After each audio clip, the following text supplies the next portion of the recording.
Being Earnest. What brings you up to town? Oh, pleasure, pleasure. What should bring anyone anywhere? Eating as usual, I see, Algy. I believe it is customary in good society to take some light refreshment at 5 o'clock. Where have you been this last Thursday?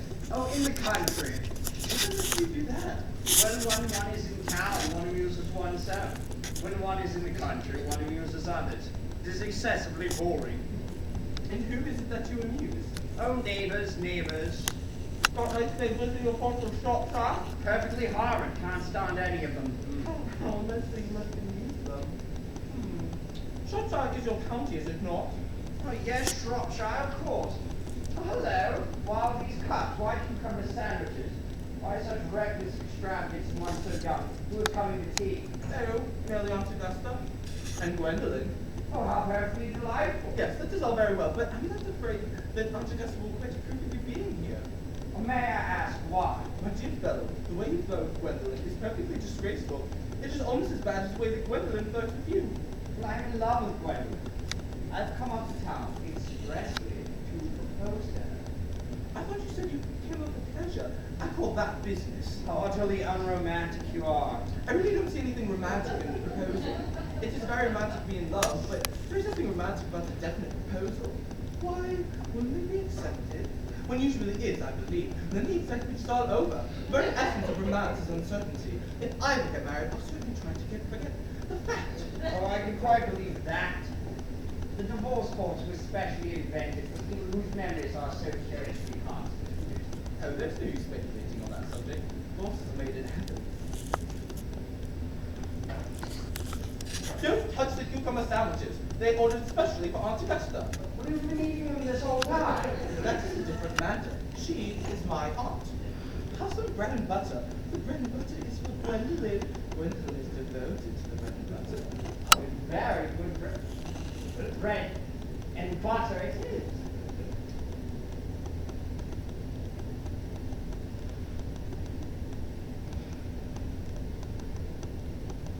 My dear fellow, you need not eat as if you're going to eat it all. You behave as if you're married already. You are not married already, and I don't think you ever will be. Why don't you say that? My dear fellow, in the first place, girls never marry the men they flirt with. Girls don't think it right. Oh, that is nonsense. It isn't. It is a great truth. It accounts for all the extraordinary number of vouchers the ones he's all over the place. In the second place, I don't give my consent. You're being said. My dear fellow, Gwendolen is my first cousin, and before I allow you to marry her, you will have to clear up the whole question of Cecily. Cecily? What on earth do you mean by that, Algy? I don't know anyone by the name of Cecily.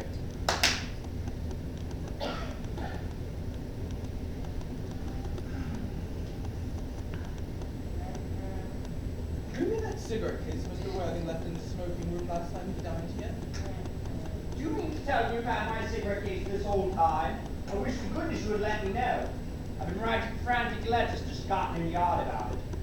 I was very nearly offering a large reward. Well, I wish you would offer one. I've been unusually hot up. There's no use offering one that now that the thing is found. I think that's rather mean of you, Ernest, I must say.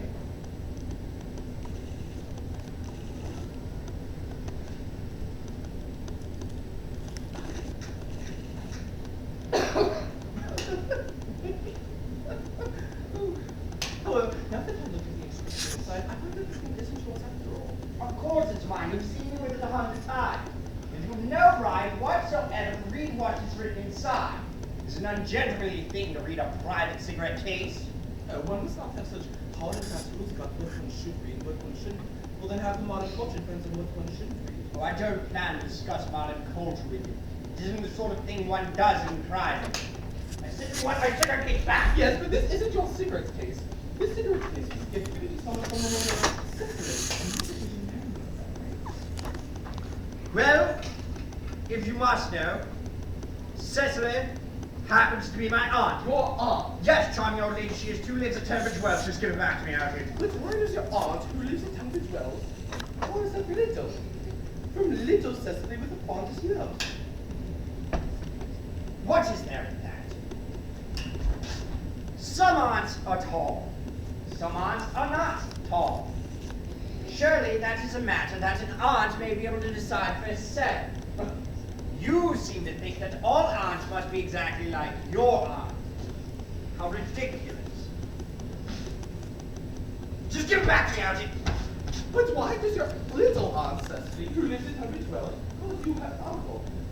From little Cecily with the fondest love to a dear Uncle Jack, there is no argument, I must say, when opting a small aunt. But why an aunt, no matter what size she may be, should call her own nephew her uncle?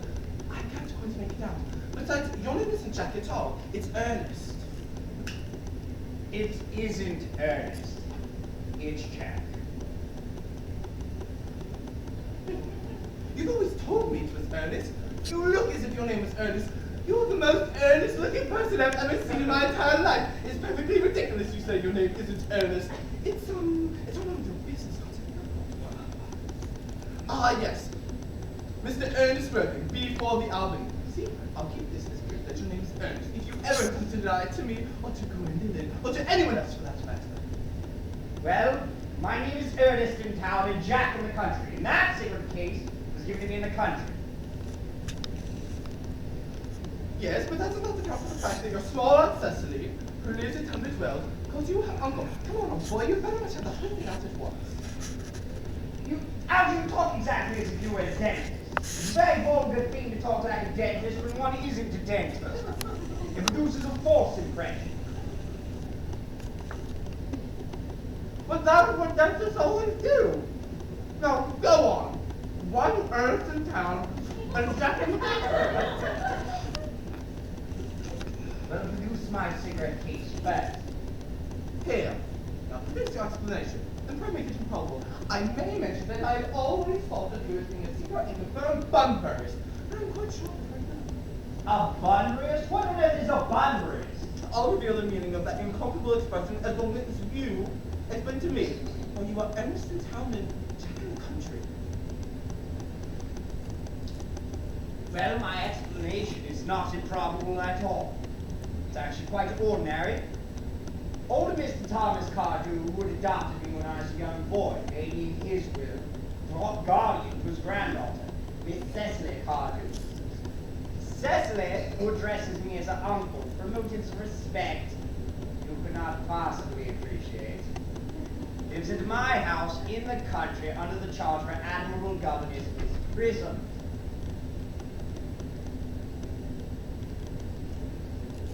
And I also may say candidly that that place is not in Shropshire. I suspected that, my dear fellow. I have bunburied all over Shropshire on 2 separate occasions. Now go on. Look, when one is placed in the position of God, one has to adopt a very high moral tone on all subjects. It's one's duty to do so. And as a high moral tone can hardly be said to produce very much for either one's health or one's happiness. To come up to town, I've always pretended to have a brother by the name of Ernest, who lives in the Albany and gets into some of the most dreadful scrapes. That, my dear Algy, is the whole truth. The Ernest simple. The truth is rarely pure and never simple. Modern life would be very tedious for either, and modern literature complete impossibility. That wouldn't be at all bad. Modern literature criticism is not your forte, my dear fellow. You should not try it. You should leave that up to those who haven't been to a university. They do so well in the daily papers. No, what you really are is a bunburyist. I was quite wanting saying that you are bunburyist. You're the most advanced bunburyist I've ever met. What on earth do you mean? You have invented a useful younger brother called Ernest in order that you may be able to come up to town as often as you like. I have invented an invaluable permanent invalid called Bunbury in order that I may be able to go down into the country whenever I choose. You see, Bunbury is perfectly invaluable. For instance, if it wasn't for his very bad health, I wouldn't be able to dine with you at Willis's tonight, but I'm really engaged to Auntie Augusta for more than a week. But I've not asked you to dine with me anywhere tonight. I know. You're excessively callous about sending out invitations. Nothing annoys people so much as not receiving invitations. Well, you better go dine with your Aunt Augusta then. I have no idea of doing anything of the kind. In the first place, I dine there on Monday, and once a week is quite enough to dine with one's own relations. In the second place, whenever I do dine there, I'm always sent down with either 2 women or none. In the third place, I know very well whom she will sit me next to tonight. She will sit me next to Mary Farquhar, who always flirts with her own husband from across the dinner table. It is not right. In fact, it's not even decent. that sort of thing is enormously on the increase. The amount of women who flirt with their own husbands from across the dinner table in London is enormously on the increase. Besides, now that I know you to be a confirmed lover, I want to tell you all about it. I want to tell you all the rules. I am not the bunderist at all. Gwendolyn accepts me. I'm going to get rid of my brother. In fact, I think I'll get rid of him in any case. Cecily is a little too much interested in him. It is rather a bore. And I suggest you do the same with your friend, with your friend with the absurd name. Nothing will induce me to part with Bunbury. And if you ever get married, which seems to me to be extremely problematic, you'll be very glad to know Bunbury. You see, a man who marries without knowing Bunbury is a very tedious time of it. I was married a girl like Gwendolyn. She's the only girl in the world I've ever wanted to marry. I won't need to know Bunbury. Then your wife will. You don't seem to realize that in married life, there is company and two is none. That was exactly what the corrupt French drama has been propounding for the last 50 years. Yes, and if the happy English home has done it half the time. Don't be simple, it's easy to be cynical. It isn't easy to be anything nowadays. There's such a beastly competition about it. That must be Aunt Augusta. Only relatives or creditors ever agreeing that we're marrying Nana. Now, if I get out of the room for 10 minutes so that you can propose to Gwendolyn, may I time with you to listen tonight? Yes, if you want. Okay, but you must be serious about it. I hate when people are not serious about eating. It's so shallow of them.